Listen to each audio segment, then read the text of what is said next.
TVT au cœur de l'information.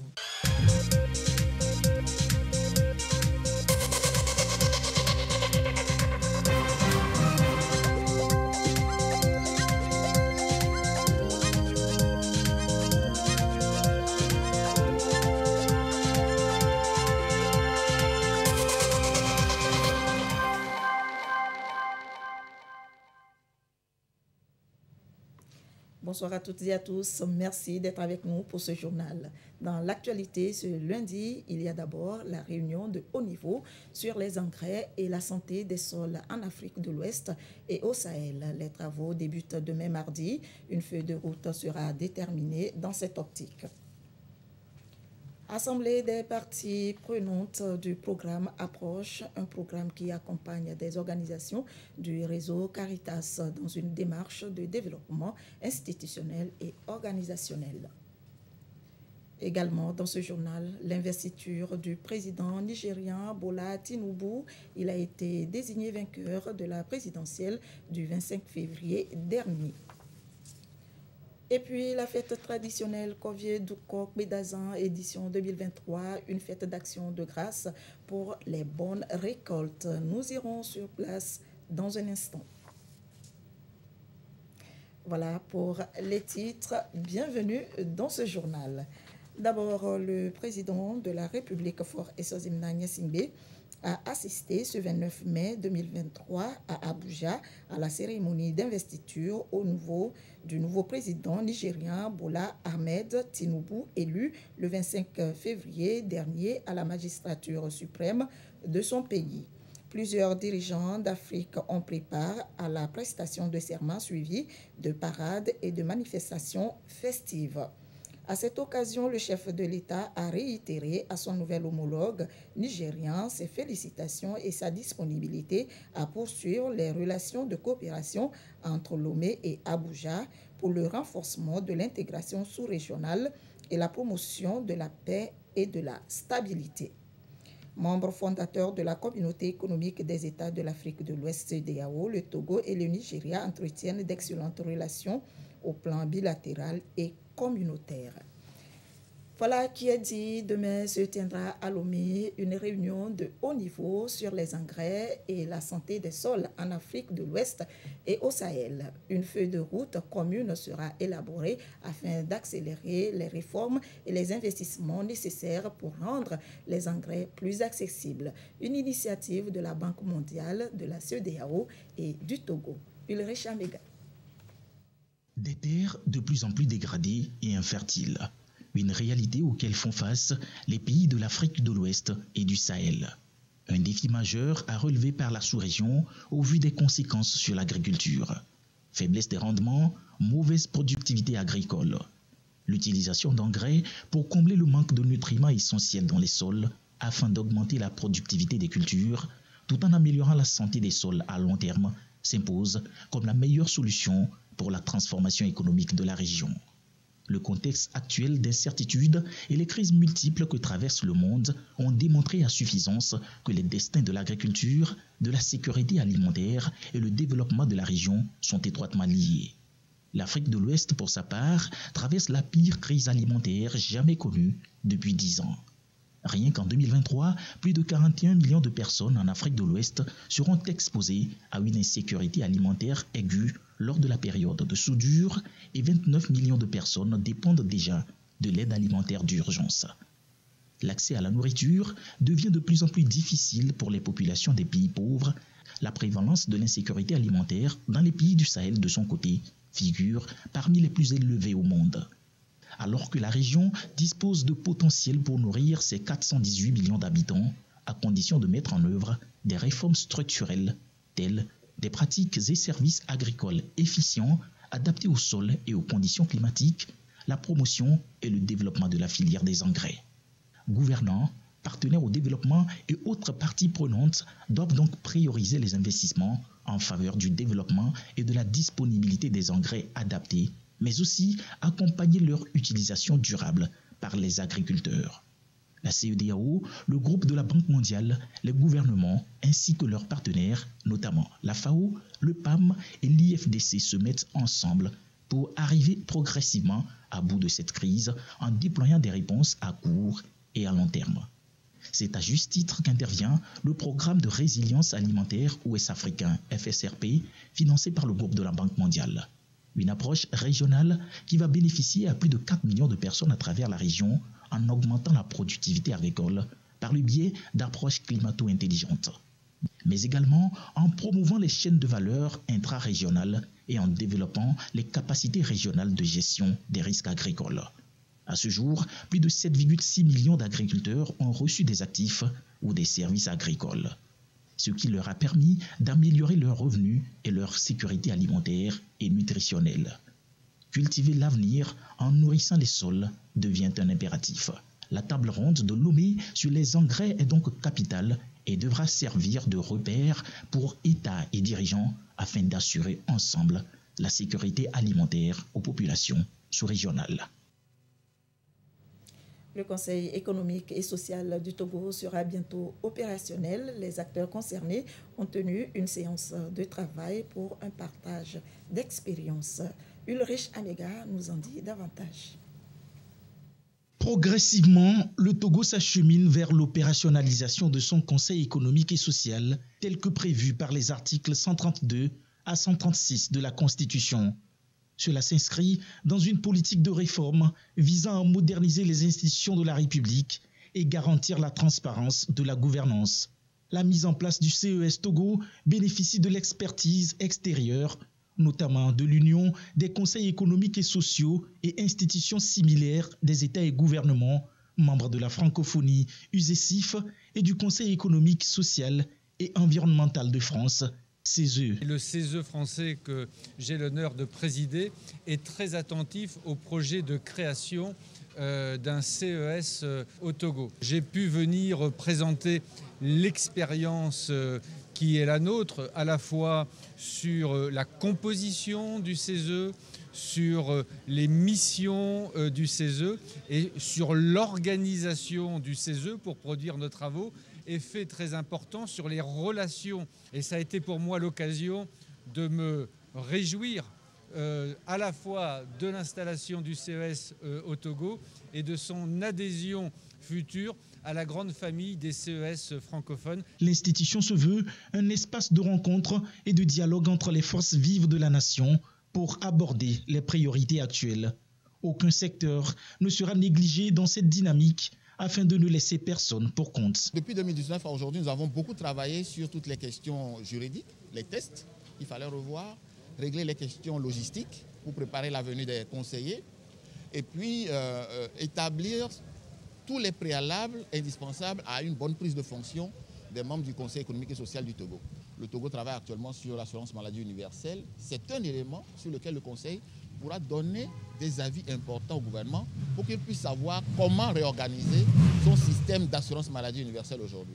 Si nous prenons sur l'agriculture, l'inclusion financière, ce sont des éléments également sur lesquels le Conseil apporte un élément important de réflexion pour que ça soit quelque chose qui soit directement profitable aux individus, aux personnes, aux Togolais lambda. En décembre 2019, la loi sur l'opérationnalisation du Conseil économique et social a été adoptée en accord avec la volonté du président de la République exprimée dans son discours sur l'état de la nation en avril. L'objectif est d'élaborer un programme de développement basé sur des valeurs d'équilibre et d'intégration. Tout autre chose, la réunion des responsables Caritas d'Afrique subsaharienne sur le programme Approche.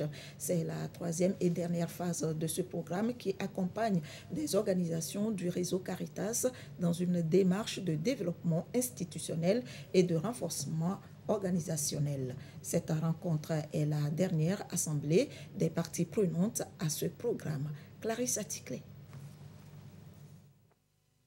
C'est la dernière assemblée des parties prenantes du programme Approche porté par Caritas Africa. Le 30 juin 2023 marque la fin de ce programme. L'heure du bilan a donc sonné pour les 17 Caritas nationales en Afrique après 42 mois de mise en œuvre.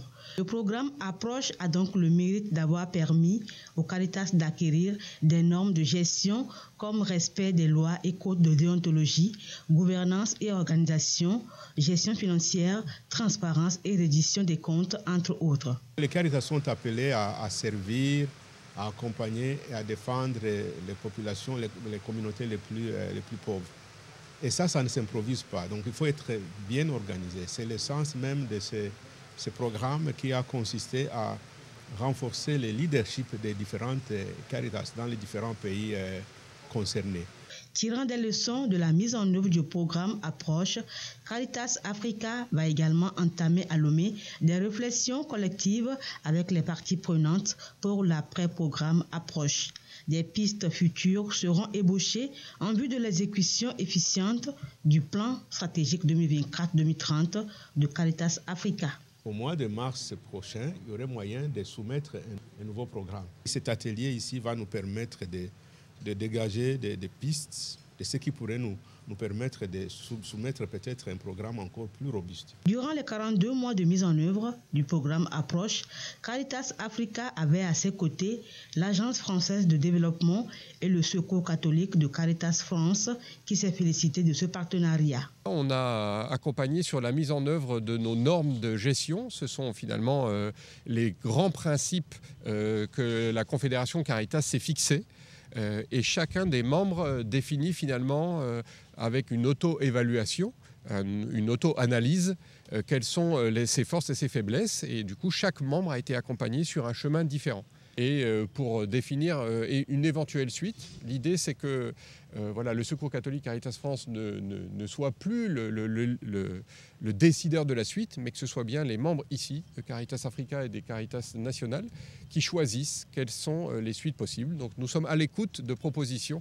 Pour le futur, Caritas Africa se veut plus résiliente à travers des Caritas nationales leaders qui travaillent de manière professionnelle avec un cœur qui voit le Christ dans les communautés qu'elles sont appelées à servir, accompagner et défendre. L'entrepreneuriat au cœur de l'économie à Sokodé s'est déroulé une session de formation au profit des jeunes entrepreneurs. Le cabinet Yilim leur a donné les clés pour lancer des projets d'entreprise avec succès ou encore développer une opportunité d'affaires au sein d'une structure existante. Désiré à l'œil. Tout heureux, Tchabana Abdou Safour, jeune entrepreneur à Sokodé, reçoit son attestation de fin de formation entrepreneuriale du cabinet Yilim à Sokodé, signe d'une participation active. En tant que responsable de la structure Africa Rural Industry, je pense que la société est dotée aujourd'hui des mécanismes d'ailleurs de communication très avancés pour pouvoir mieux se faire voir, mieux se faire connaître et mieux atteindre sa cible. Le cabinet Yilim donne de l'émulation aux jeunes de la région centrale au travers de la plateforme Carrefour Jeunes. La structure entend promouvoir le métier d'entreprise qui crée l'emploi et la richesse. Le défi a été relevé. Ils ont été là du début jusqu'à la fin. Et tous les retours qu'ils nous font, ça nous rassure donc que la région de la centrale peut se sentir fière d'avoir des jeunes et des femmes entrepreneurs capables de prospérer pour développer leur région.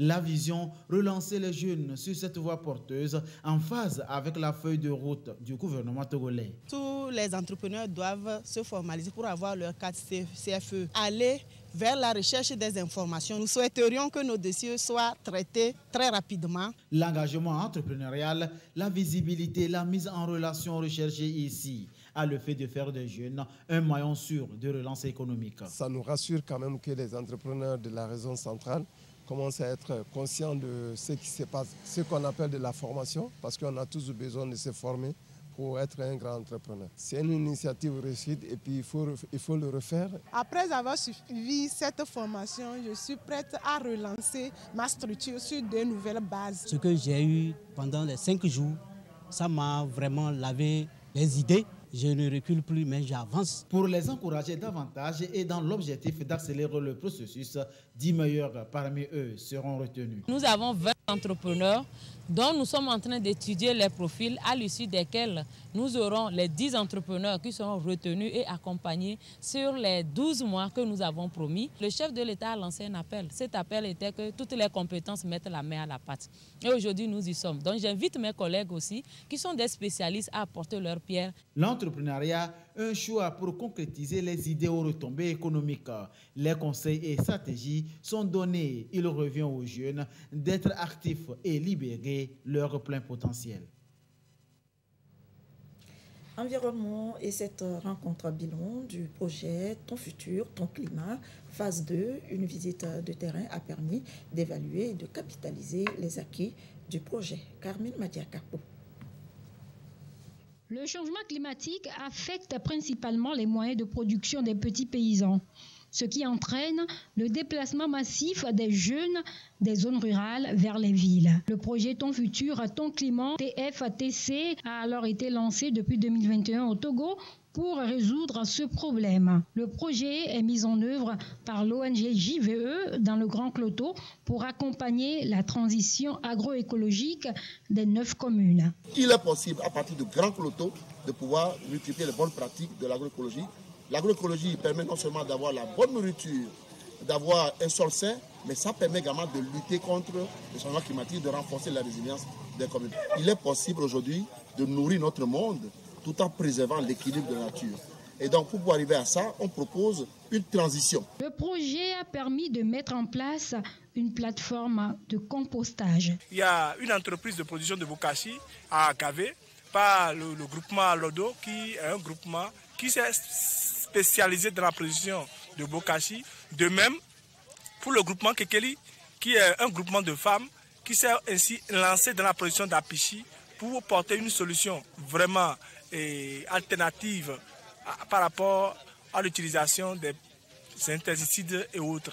Donc nous pouvons dire que le projet TFTC a vraiment marqué le terrain dans le Grand Cloto et a permis vraiment de produire des produits sains et a permis aux populations de manger écologique et a permis de restaurer les écosystèmes dégradés. Le projet Ton futur, ton climat est exécuté dans 3 pays de la zone UEMOA, Togo, Bénin, Burkina Faso. La rencontre a permis aux responsables de l'ONG Jeunes Volontaires pour l'Environnement d'implanter une plaque marquant l'engagement des autorités locales dans la transition agroécologique, de visiter des champs des différentes coopératives formées sur l'implémentation des bonnes pratiques agroécologiques et d'inaugurer une boutique dénommée Vitrine Maison de la Paysanne à Agou. Cette visite a permis d'apprécier les avancées réalisées sur le terrain et de formuler des recommandations pour une mise en œuvre du projet à l'échelle régionale. La deuxième phase du projet compte amener les jeunes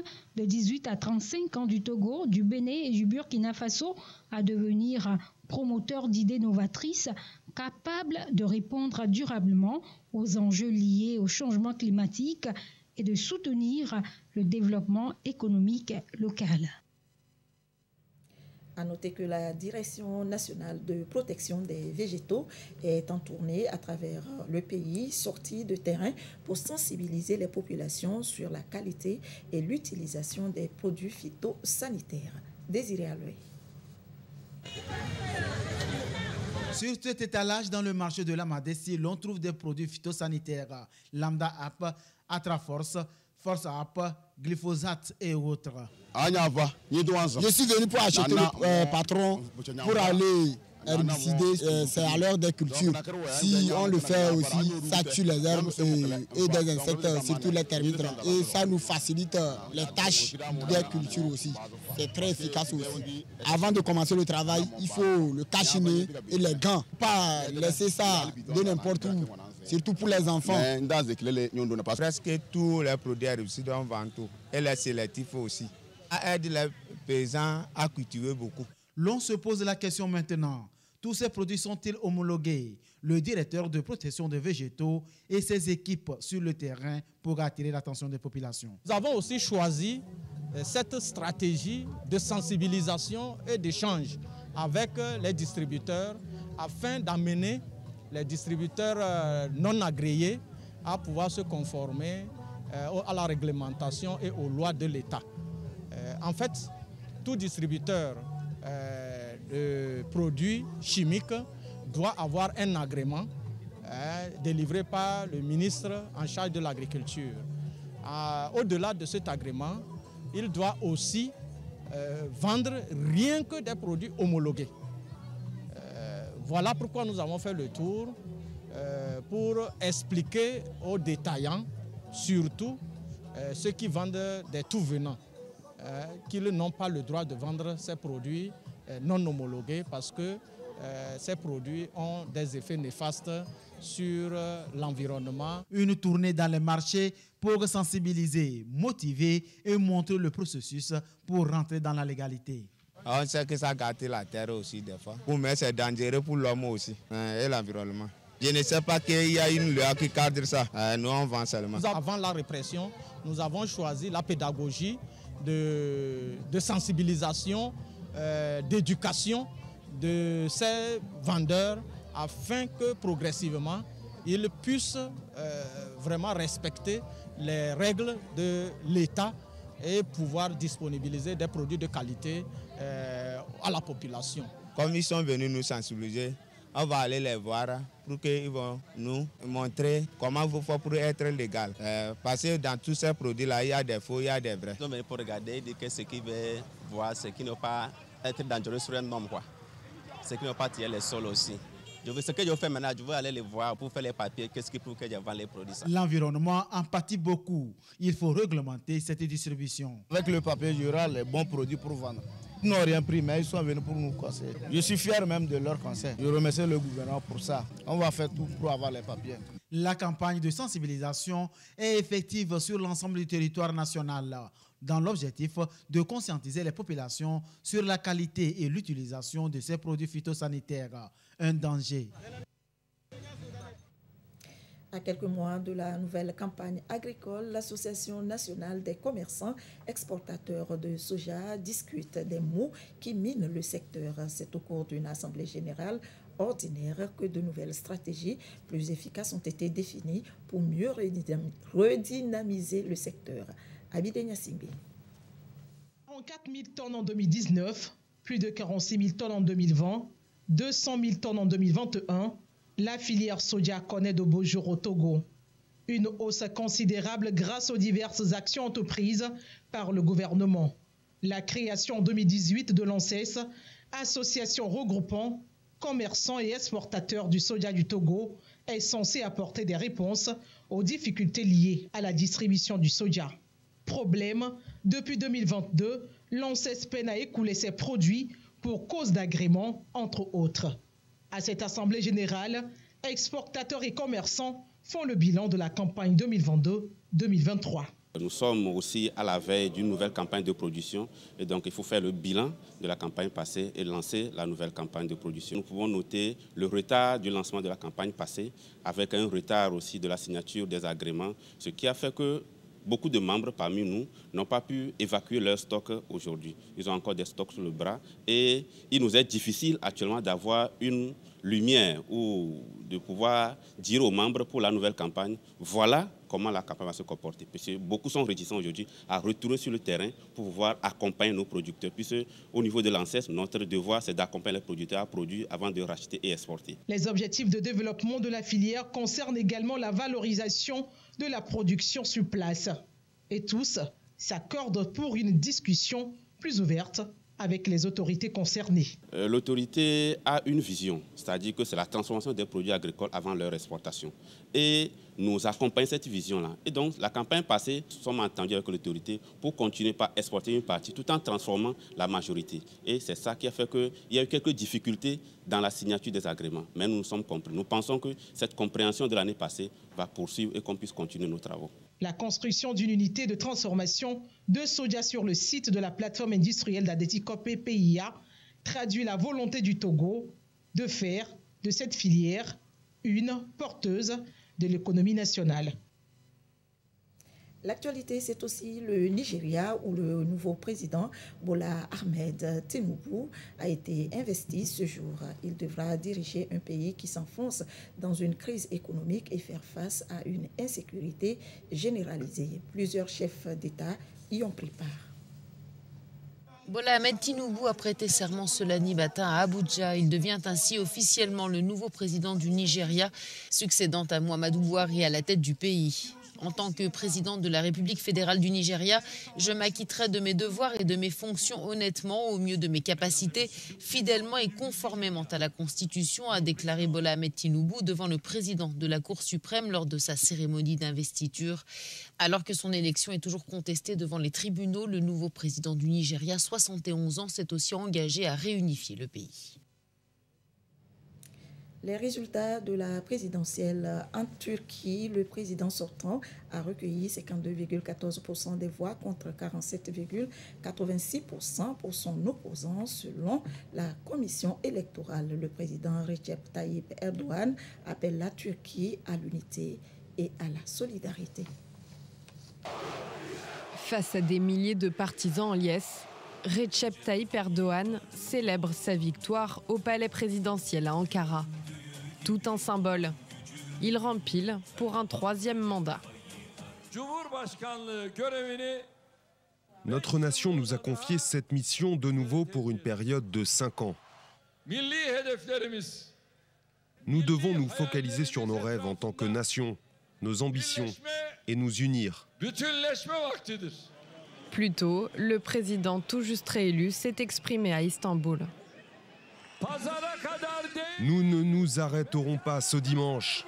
Nous irons jusqu'à la tombe. Bye bye Kemal. Quelques instants après, son adversaire malheureux prend la parole. Kemal Kılıçdaroğlu reconnaît sa défaite. Le peuple a exprimé une volonté, celle de rejeter une forme d'autocratie, mais cela n'a pas suffi. Ce qui m'attriste, ce sont les grandes difficultés qui attendent la Turquie. Des résultats qui confirment l'issue du premier tour du 14 mai. Après 20 ans à la tête de l'État, l'indéboulonnable Erdogan avait recueilli 49,5% des voix. Ce scrutin met fin à des semaines de campagne ultra polarisée. Une partie de l'électorat rêvait d'un changement. Une population lasse de la crise économique, de l'effondrement de la livre turque, de l'hyper-présidentialisation du pouvoir. Mais pour affronter les défis, la majorité a choisi une autre voie, celle de la stabilité. Il n'est pas seulement le dirigeant de la Turquie, mais Recep Tayyip Erdogan est un dirigeant mondial, notre seul leader, notre seul guide. Des rassemblements spontanés se sont formés dans plusieurs villes de Turquie, même ici à Gaziantep. Dans cette ville, touchée par le terrible tremblement de terre en février dernier, la confiance en Recep Tayyip Erdogan ne s'est pas ébranlée. Et suite à cette élection du président turc, le chef de l'État, Faure Esozimna Gnassingbé, dans un tweet, je cite, « Je félicite chaleureusement le président Recep Tayyip Erdogan pour sa brillante réélection. En continuant de cultiver l'amitié entre nos peuples, nous travaillerons de concert au renforcement des relations de coopération entre le Togo et la Turquie et la diversification de nos échanges. » Fin de citation. La fête traditionnelle Kovie Duko Pedazan, 21e édition, a tenu toutes ses promesses. L'apothéose de cette réjouissance des natifs de Kovie a eu lieu ce lundi en présence de plusieurs cadres du milieu. Kovie Duko Pedazan est une fête d'action de grâce pour les bonnes récoltes obtenues chaque année. Ramdan Bassina. Maïs, riz, manioc, haricots ou encore igname. La terre nourricière du canton de Kovie a une fois encore répondu positivement aux sollicitations des populations.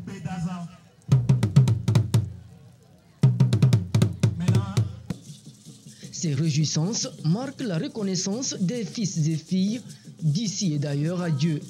C'est aussi un moment de partage et de réflexion sur le développement de la localité. Kovie Duko Pedazan est une fête d'action de grâce.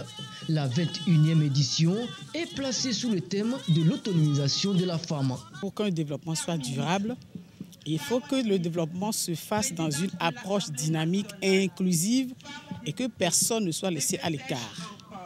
Nous avons pu identifier ou nous rendre compte que les femmes du canton de Kovie sont des femmes battantes, mais il reste qu'elles soient encouragées pour s'afficher davantage, pour que leur identité soit vraiment remarquable et que leur contribution aux côtés des hommes de ce canton soit plus visible pour le développement de notre cher canton, à l'image de ce qui se fait dans notre cher pays, le Togo. Le canton de Kovie est composé de 26 villages, tous engagés à œuvrer pour le développement local.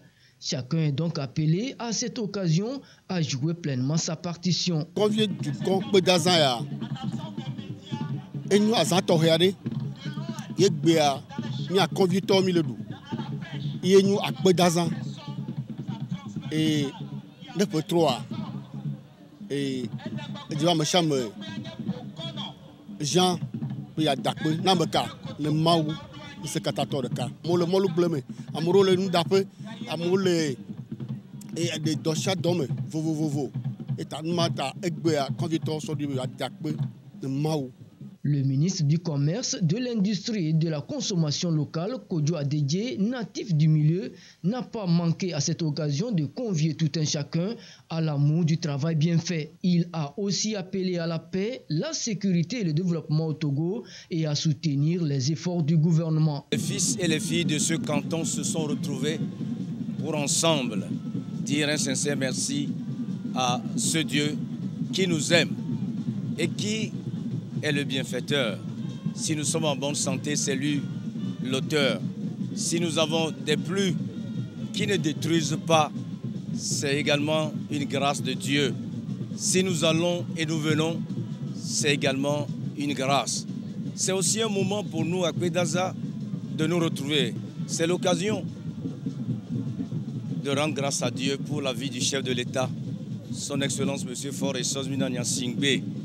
Celui-là qui a un cœur totalement ouvert à Dieu et qui donne à notre pays d'être résilient malgré l'environnement très compliqué, difficile en ce moment. Kovie du Kokwe d'Azan, édition 2023, a connu plusieurs activités socio-culturelles et sportives, le soutien aux couches vulnérables et à la mise en terre des plants. Le canton de Kovie et ses 26 villages engagés aux côtés du gouvernement pour le développement durable. C'est communiqué pour refermer ce journal. Le président de la Commission électorale nationale indépendante CENI porte à la connaissance des opérateurs de saisie OPS affectés dans les différentes CELI de la zone 3 pour les opérations du recensement électoral qu'ils doivent impérativement se présenter dans leurs CELI respectives le dimanche 4 juin 2023 à 7h pour l'initialisation des kits biométriques et leur déploiement dans les centres de recensement et de vote. Les absents seront considérés comme démissionnaires. Signé le président Dago Yabré. Pour rappel, la loterie nationale togolaise informe la population en général et les parieurs en particulier que le tirage du loto diamant numéro 1163 du lundi 29 mai 2023 est reporté au mardi 30 mai 2023. La clôture de la prise des enjeux est fixée au mardi 30 mai 2023 à 9h et le paiement des gains se fera après le tirage. La Lonato vous remercie pour votre aimable compréhension et vous souhaite bonne fête de la Pentecôte. La direction générale. Et c'est ainsi que se termine ce journal. Merci de votre attention. Restez toujours avec nous. Nos programmes se poursuivent. Merci de votre fidélité. Très belle soirée à vous et à demain.